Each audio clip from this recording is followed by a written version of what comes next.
2장 말씀을 함께 나눌게요. 12절 말씀을 읽고 나누기 시작합니다. 내 하나님께서 예루살렘을 위해 무엇을 할 것인지 내 마음에 주신 것을 내가 아무에게도 말하지 아니하고 밤에 일어나 몇몇 사람과 함께 나아갈세. 내가 탄 짐승 외에는 다른 짐승이 없더라. 기도하며 조용히 준비하라라는 제목으로 말씀 나누겠습니다. 느헤미야 2장은 성벽 재건을 준비하는 느헤미야를 소개하죠. 대략 한 4개월 동안 기도하며 생각의 시간을 가졌던 것 같고 아닥사스다 왕이 먼저 기회를 열어주죠. 그 기회가 왔을 때 성벽 재건에 필요한 것들을 아주 자세하게 나열하고 있는 그러한 느헤미야를 성경을 소개해주고 있죠. 과연 이 과정에서 우리가 얻을 수 있는 교훈이 뭘까?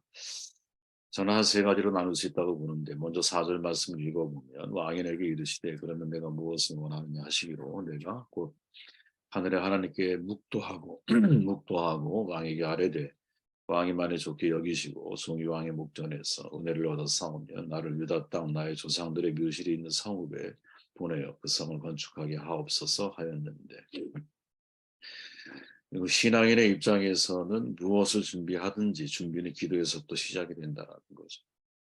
사실은 뭐 상식적으로 우리가 다 알고 있는 습관적으로 생각하고 있는 것들이지만 실제로 우리의 삶 속에서 이걸 적용하는 데 있어서는 누구나 다 이런 적용을 하고 살아가는 것은 아닌 것 같아요. 하지만 분명한 우리의 믿음이 있다면 모든 준비는 기도에서부터 시작이 된다라는 거죠. 기슬르월과 니산월은 유대력으로 볼 때 9월과 12월이거든요. 9월에서 12월 사이. 9, 10, 11, 12. 한 4개월 정도 되잖아요. 이 4개월 동안 느헤미야는 왕에게 은혜를 입게 해달라고 기도를 드리고 아무에게도 그 이야기를 하지 않았던 것 같아요. 그런데 드디어 그 기회가 왔습니다. 아닥사스다 왕이 자신의 아내 왕후와 함께 있던 때 느헤미야에게 묻죠. 내가 병도 얼굴에 수색이 있느냐? 무슨 근심이 이렇게 있어? 이렇게 묻는 거예요. 왜? 채찍뿐이니까. 느헤미야는 크게 두려워하죠. 왜? 왕 앞에서 함부로 수심 있는 얼굴을 보일 수가 없는 거거든요. 그리고 마음속에 애통하며 기도하였던 것을 그대로 말하죠. 내 조상의 무덤이 있는 성읍 예루살렘에 초토화되었기 때문에 근심이 있습니다. 이렇게 말을 해요. 진심을 그냥 상통한 거죠. 그죠?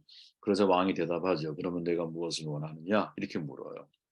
하나님이 도우셨다라는 것, 바로 이런 것들을 말하는 거죠. 전혀 생각지도 못한 타이밍에 또 왕이 왕후와 함께 있는 바로 그 타이밍에 최측근이었던 느헤미야의 얼굴에서 수심 있는 얼굴을 보고 그것을 책망하기보다 오히려 느헤미야의 속마음이 무엇인지 무엇 때문에 그렇게 근심하고 있는지를 이렇게 물어주는 정확한 타이밍, 이 기가 막힌 타이밍이 사실은 다 이게 기도에서부터 준비가 되고 있다는 사실을 우리가 기억할 필요가 있다는 거예요. 그가 그때 하늘의 하나님께 묵도하고 2장 4절의 말씀이잖아요. 무엇을 묵도했을까? 그의 기도로 돌아가 보면 11절에 그가 이렇게 기도했다고 기록을 하죠. 주여 구하오니 귀를 기울이사 종의 기도와 주의 이름을 경외하기를 기뻐하는 종들의 기도를 들으시고 오늘날 종으로 형통하여 이 사람 앞에서 은혜를 입게 하옵소서. 지금 어제 우리가 말씀 나눴던 것처럼 느헤미야는 기도가 대가 지불에 대한 명확한 결심을 가지고 하는 기도거든요. 그냥 단순히 어떤 사실을 나열하거나 아니면 사실이 포함되지 않는 기도. 예를 들어 하나님 이 세상이 어려워요. 우리 주변이 어려워요. 도와주세요.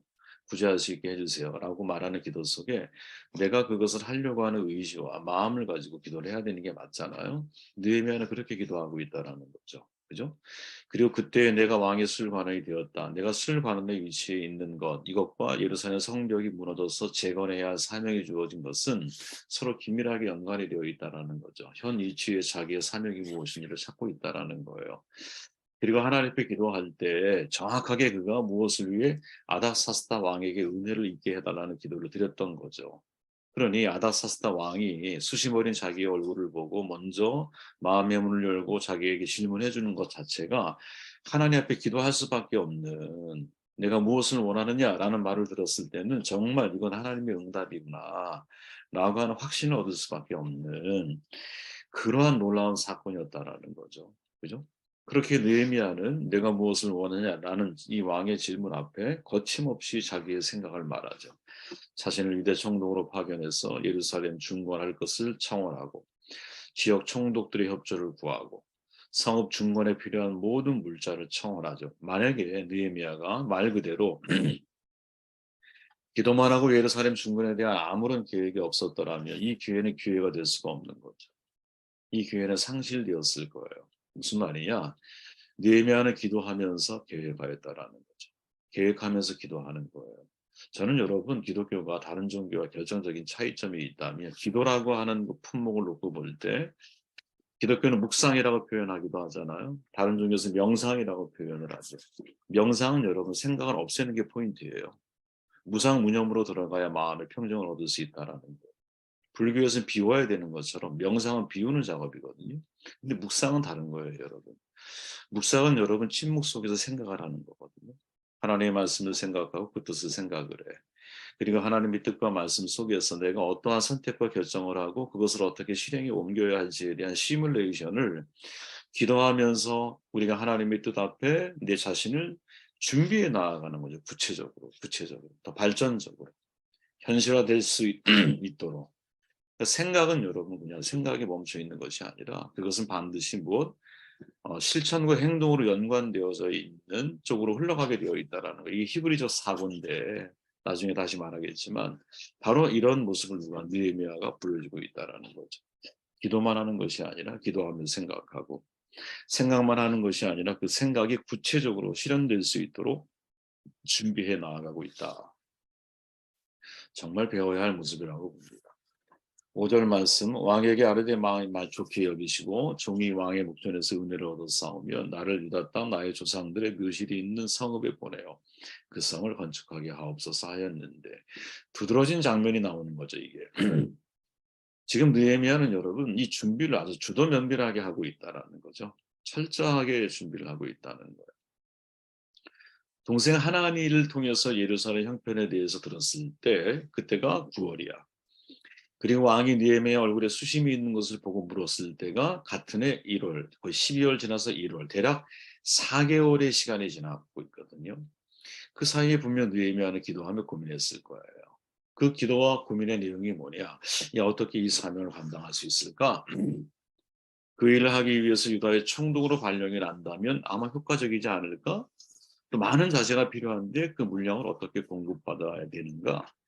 또 그곳에 안정적으로 일을 하려면 왕의 명확한 조서가 분명히 있어야 할 거야. 이 모든 것들을 사실은 이제 미래에 대한 시뮬레이션을 해보는 거죠. 내가 만약에 그 일을 하게 되면 어떤 자격이 필요하고 어떠한 자재가 필요하며 어떠한 조서를 가지고 어떻게 이 일을 진행해야 가장 효율적이고 효과적으로 이 일을 완성할 수 있을까. 이게 사실은 느헤미야가 기도하면서 철저하게 그것을 주도 면밀하게 고민하고 있었다라는 거죠. 그죠? 아닥사스다 왕을 통해서 내가 무엇을 원하느냐라는 말을 듣게 하시는 것은 하나님의 은혜야. 그죠?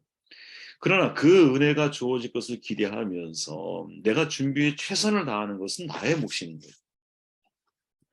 저는 개인적으로 이런 삶의 태도를 되게 좋아하는데 최선을 다하는 것은 우리의 몫이에요. 그리고 인생의 암초를 만나서 암초를 넘어서게 하는 것은 하나님의 은혜인 거죠. 그죠? 만약 여러분들이 생각해 보십시오. 내가 훗날 어떤 리더십이 되기를 원해. 어떤 리더의 자리에 되기를 원해. 그럴 땐 여러분 그 리더의 생각을 지금부터 훈련하고 그 리더가 되었을 때를 가상해서 지금부터 나의 삶의 태도를 바꿔나가야 되는 거거든요. 저는 이걸 주인의식이라고 생각하는데 옛날에 저희 은사님이었던 김상박 교수님이 그런 얘기를 하셨어요. 목회자 리더십이라고 하는 그 강의를 하시면서 제 잊혀지지는 않아 그 말이에요. 누가 이제 예를 들어서 강대상에서 누가 설교를 하건 강의를 하건 항상 그 자리에 당신을 바꿔서 세워놔 보십시오. 이렇게 말을 하셨어요. 사실은 이런 삶의 태도는 항상 우리에게 필요한 거잖아요. 내가 예를 들어서 훗날 어떠한 그 사장의 자리에 오르기를 원해. 그럼 여러분 지금부터 나는 사장이 되었을 때를 가정해서 사장으로서의 리더십을 훈련하고 사장이 되기 위해 준비해야 할 것이 무엇인지 과정과 절차는 무엇인지를 고민하고 그 과정 속에 나를 밀어넣어야 되는 거거든요. 이게 진짜 생각하다라는 말이거든요, 여러분. 여러분 히브리 사상에서는 생각하다라는 말 자체가 가만히 앉아서 머릿속으로 여러 가지 구상을 한다라는 뜻이 아니에요. 이게 이제 우리가 생각하는 것과 히브리적 사고의 큰 차이점인데 그들에게 생각한다라는 것은 여러분 생각의 대상이 되는 것을 찾고 그것을 소유해서 나의 존재 속으로 끌어들이는 거예요. 성경에서 알다라는 말, 우리가 알잖아요. 야다, 알다라는 말은 단순한 지식이 아니잖아요. 관계를 통해 체득한 관계적인 알을 뜻해요.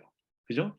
히브리인들에게 안다라고 하는 것은 그 안다는 대상에게 다가가서 그 대상을 내가 소유하는 거고. 그러니까 체험적인 알미인 거야. 하나님을 안다? 체험적인 알미인 거야. 근데 이게 헬라적 사고로 변질되면서 헬라적 사고는 지적인 정보를 아는 거잖아요. 그것이 우리나라 신학대학에 영향을 주어서 신학대학에서 하나님을 체험하는 공부가 아니라 사실은 지적인 정보에 내가 너무 치중해서 머리가 커지는 거죠, 머리. 이런 개념으로 사실은 이게 변질된 거거든요. 그러니까 히브리인들에게 있어서 생각한다라는 말은 곧 그게 내 전 존재 속에 들어와 있는 거거든요. 나의 삶이 된 거거든요. 우리가 보통 그런 말 하잖아요. 말과 행동이 다르다. 의도는 좋았는데 결과는 신통치 않아. 이런 표현하죠. 근데 이거는 히브리적 사람들에게 이런 개념이 없다는 거예요.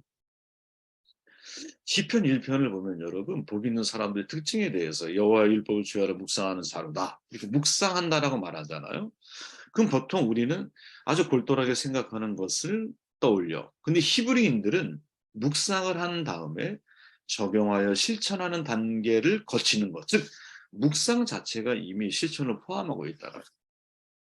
예수님이 여러분, 야, 간음하는 거, 남을 미워하면 살인자 이렇게 말하잖아요. 이게 사실은 내가 미워하는 게 왜 살인이야. 나는 행동한 게 아닌데. 근데 왜 이게 히브리인들에게, 유대인들에게는 받아들여질 수 있는 의미이냐? 이 생각이라고 하는 것 존재, 이것이 전 존재로 나를 받아들이는 것을 의미하기 때문인 거예요. 그 속에 실천이 포함되어 있고 행동이 포함되어 있기 때문에. 그래서 그 사람들은 여러분, 야, 미워하는 게 사람을 죽이는 거야. 머리로 음욕만 품어도 그건 가늠한 거야. 왜 이렇게 말할 수 있느냐? 바로 그 생각 자체를 어떻게 묵상 자체를 나의 존재적인 실천으로까지 그들은 이해하고 받아들이고 있다는 거죠. 좀 이해가 되십니까? 저도 이거 보면서 이거 여기에 관련된 글을 이렇게 읽어보면서 이게 그래서 이 사람들은 이게 다른 거구나. 그죠? 그래서 이 사람들에게는 의도는 좋은데 결과는 나쁘다 이런 개념은 없는 거예요. 왜? 의도 속에 사실은 전 존재가 다 포함되어 있기 때문에 라고 생각을 하는 거죠. 자, 느헤미야가 4개월간 기도할 때 얼마나 많은 생각이 오고 왔을까요? 그죠? 아닥사스다 왕을 직접 만나는 계획이 만드는 것 자체가 쉽지가 않았을 거예요. 하나님의 은혜로 말미암아 사실은 아닥사스다 왕의 입을 통해서 얘기할 수 있는 기회가 주어졌어. 그런데 그때가 언제이냐? 느헤미야가 그 생각에 대한 실천이 완전히 정돈이 되었을 때 이렇게 우리는 이해할 수 있는 거죠. 무슨 말이냐? 기도를 통해 생각이 영으로 가요. 그리고 앞으로 내가 어떻게 이 일을 진행할지에 대해서 과정과 절차가 다 정리가 됐어요. 불필요한 것들은 다 제거되고 이제 실행을 할 수 있는 에너지로 이것을 집중해서 행동할 준비가 끝난 거예요. 이게 주도 면밀이라는 거죠. 그죠? 저는 이게 주도 면밀함이 아닌가 이런 생각을 하게 되었어요. 야, 이런 삶의 훈련을 우리가 해야겠구나. 마지막 12절 말씀. 내 하나님께서 예루살렘을 위해 무엇을 할 것인지 내 마음에 주신 것을 내가 아무에게도 말하지 아니하고 밤에 일어나 몇몇 사람들과 함께 나아갈 때 내가 탄 짐승 외에는 다른 짐승이 없었다. 준비는 조용히 하라는 거죠. 그죠? 빈수레가 요란한 거예요, 여러분. 예루살렘에 도착한 느헤미야는 여러분 밤에 몰래 나와서 폐허가 되어 있는 성벽을 돌아. 그리고 열심히 정찰을 해. 그리고 다 정찰한 다음에 자신의 생각과 계획을 함부로 발설하지 않는다라는 거죠. 왜? 그 주변에는 사실은 누가 적이고 아군인지, 누가 대적자가 될 수 있는지 아무도 모르는 거예요. 그래서 느헤미야 선택은 뭐냐? 아주 조용히 준비하는 거죠. 저는 이게 되게 인상 깊게 저한테 이제 다가왔는데, 이제 물론 비전어리는 여러분 비전을 제시하는 사람 말을 많이 해야 되잖아요. 그죠? 말을 많이 할 수밖에 없고 근데 진짜 비전어리는 뭘까? 행동으로 비전을 보여주는 사람이 아닐까? 그런 생각을 해보게 돼요. 진짜 빈수레가 요란한 거거든요. 빈수레가. 저는 조용한 곳에서 묵묵히 하나님 앞에서 내가 가야 할 길을 잘 분별하고 하나님이 내게 하라고 주신 일이 무엇인지 너무나 많은 일이 있잖아요, 여러분. 그 다양하고 많은 일들 속에서 내가 잘 해야 할 일이 무엇인지를 정확하게 분별하며 인생을 살아가는 것, 야, 이거는 침묵하는 신앙인이 할 수 있는 일이 아닐까. 정말 조용히 준비할 줄 아는 사람이 할 수 있는 일이 아닐까? 이런 생각 많이 하거든요. 목, 이제 저는 목사잖아요. 목회자가 여러분 할 일이 얼마나 많겠어요. 그런데 그 모든 일을 다 잘할 수가 없어요. 선택과 결정을 해야 되거든요. 그러면 지금 이 시기에 나에게 주어져 있는 최고의 선택이 뭘까? 지금 이 시기에 나의 세대에 맞는 이 시기에 내가 준비해야 할 최대의 것이 뭘까? 이거를 잘 분별해서 잔가지들을 하나하나 제거하고 원줄기 하나 딱 들고 인생을 살아도 그죠? 어, 이거 하나 잘해내기가 쉬운 게 아니거든요. 살아보면 그래요. 그렇게 진짜 음, 그 여러 가지 다양한 가능성들을 논하기 전에 하나님이 내게 원하시는 것을 가슴속에 품고 그죠? 그것을 누구에게 막 빈수레가 요란하다고 누구에게 막 이렇게 떠벌릴 것이 아니라 묵묵히 그것을 내가 준비하고 그 때를 위해서 지금 내가 어떠한 절차와 과정과 그 과정 속에서 무엇을 조용히 준비를 해야 그것이 현실화될 수 있을까? 이거를 생각할 줄 아는 사람이 되는 것. 이게 오늘 느헤미야가 우리에게 전해주는 중요한 교훈이 아닐까 하는 생각을 해보게 되었습니다. 기도하며 조용히 준비하십시오.